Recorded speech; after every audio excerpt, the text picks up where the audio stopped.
দুইটা ইম্পর্টেন্ট বিষয় নিয়ে আমাদের কথা বলার আছে। প্রথম বিষয়টা হচ্ছে আমরা ইতিমধ্যে খবর পেয়েছি যে বাংলাদেশের প্রায় 15টি ব্রিজে যে টোল দেওয়ার যে ব্যবস্থাটি এইটি বন্ধ করে দেওয়া হয়েছে স্টুডেন্টদের কথা বলে।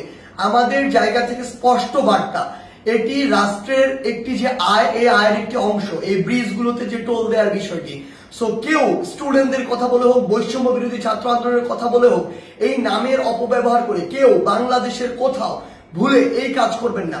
প্রত্যেকটি ব্রিজে টোল দিবে, এমনকি বৈষম্য বিরোধী ছাত্র আন্দোলনের ব্যানারে কোনো যদি ত্রাণের ট্রাকও বাংলাদেশের যে কোনো জায়গায় যায়, সেই ট্রাকও টোলের টাকাটি দিয়ে তারপরে যাবে। কারণ এই রাষ্ট্রকে যদি আমরা স্টেবল করতে চাই, আমার রাষ্ট্রের যে অর্থনৈতিক অবস্থা সেটিকে আগে স্টেবল করতে হবে।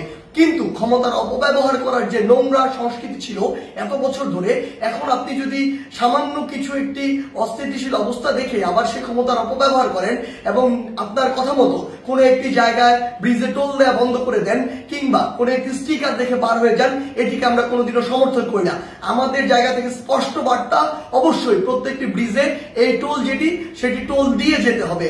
এবং আরেকটি হচ্ছে যেটি, যখন এই ব্রিজে কোনো একটি গাড়ি এভাবে ত্রাণের কথা বলে বা অন্য কোনো প্ল্যাটফর্মের কথা বলে টোল ছাড়া চলে যাচ্ছে, আরো অনেক গাড়ি আসলে টোল ছাড়া এইভাবে ওই গাড়ির সাথে চলে যাচ্ছে। এই যে অপসংস্কৃতিটি কিংবা ক্ষমতার অপব্যবহারের যে নোংরা বিষয়টি, এটি আমরা কখনোই সমর্থন করি না। রাষ্ট্রের যে আয়ের সেক্টরগুলো রয়েছে সেগুলো সুন্দরভাবে চলতে হবে রাষ্ট্রের সুন্দরভাবে চলার জন্য। আরেকটি গুরুত্বপূর্ণ বিষয় যেটি আমরা দেখতে পাচ্ছি, বিগত 16 বছরে আওয়ামী লীগ ফ্যাসিস্ট সরকার কি করেছে, তার ক্ষমতার অপব্যবহার করেছে। আওয়ামী লীগ বাদে অন্যান্য যত রাজনৈতিক দল ছিল, ওই রাজনৈতিক দলগুলোকে বিভিন্ন মিথ্যা মামলা দিয়েছে, হয়রানি করেছে, চাঁদাবাজি করেছে কিংবা তাদেরকে এলাকা ছাড়া করেছে, যেটিকে আমরা কখনোই সমর্থন করি না। বলেই আজকে 16 বছর পরে হলেও ছাত্র জনতার গণঅভ্যুত্থানের মধ্য দিয়ে আওয়ামী লীগের পতন হয়েছে, আওয়ামী লীগ দেশ ছাড়া হয়েছে। কিন্তু আজকে যদি এই গণঅভ্যুত্থানের পরেও আমরা দেখি অন্য কোনো একটি দল বা অন্য কোনো একটি দলের নেতাকর্মীরা ঠিক একই কাজটি করে, তাহলে আপনারা এই আওয়ামী লীগ থেকে কি শিক্ষা নিলেন? একটা জিনিস মনে রাখবেন, আমরা আসলে এই নির্যাতকের পরিবর্তন চাই না, আমরা এই নির্যাতনের যে সিস্টেমটি সেটির পরিবর্তন চাই। আমাদের জায়গা থেকে স্পষ্ট বার্তা, আপনাদের চোখের সামনে স্টিল জ্বলন্ত অনেকগুলো উদাহরণ রয়েছে, সেগুলো থেকে শিক্ষা নিন, না হলে জনগণ আপনাদেরকে আস্থা করে নিক্ষেপ করবে। আমরা যেন এটি না দেখি যে কাউকে আবারও মিথ্যা মামলার ওই চক্রটিতে যেতে হচ্ছে, কাউকে আবারও কোনো দোষ ছাড়া বিনা দোষে ঘর বাড়ি ছাড়া করা হচ্ছে, ঘর বাড়ি ভেঙে দেওয়া হচ্ছে কিংবা তাদেরকে নির্যাতনের শিকার করা হচ্ছে, কিংবা আমরা শুনছি দেশের বিভিন্ন জায়গায় একটি চাঁদাবাজির নতুন চক্র গড়ে উঠছে। আমরা আপনাদেরকে স্পষ্ট করে বলতে চাই, আমরা আমাদের জায়গা থেকে বৈষম্য বিরোধী ছাত্র আন্দোলন এই সকল ক্ষমতার অপব্যবহারের বিপক্ষে, এবং আমরা এগুলোর বিপক্ষে সবসময় কথা বলে যাব।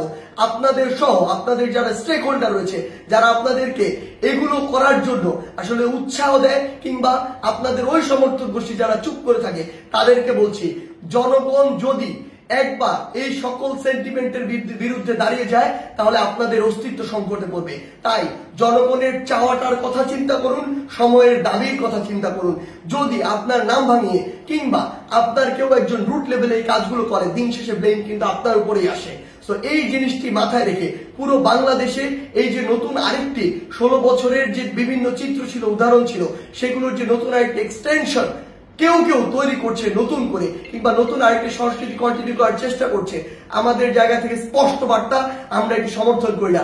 এবং আমরা অন্তর্বর্তীকালীন সরকারকে স্পষ্ট করে বলতে চাই, আইন শৃঙ্খলা রক্ষাকারী বাহিনীর মাধ্যমেও বিচার বিভাগের মাধ্যমেও যারা এই মিথ্যা মামলা থেকে শুরু করে চাঁদাবাজি, নির্যাতন, হয়রানি, ঘরবাড়ি ভাঙচুর এরকম কোনো কিছুর সাথে জড়িত, তাদেরকে স্পষ্টভাবে আইনের আওতায় আনা হোক।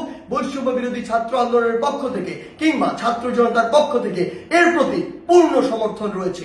ধন্যবাদ।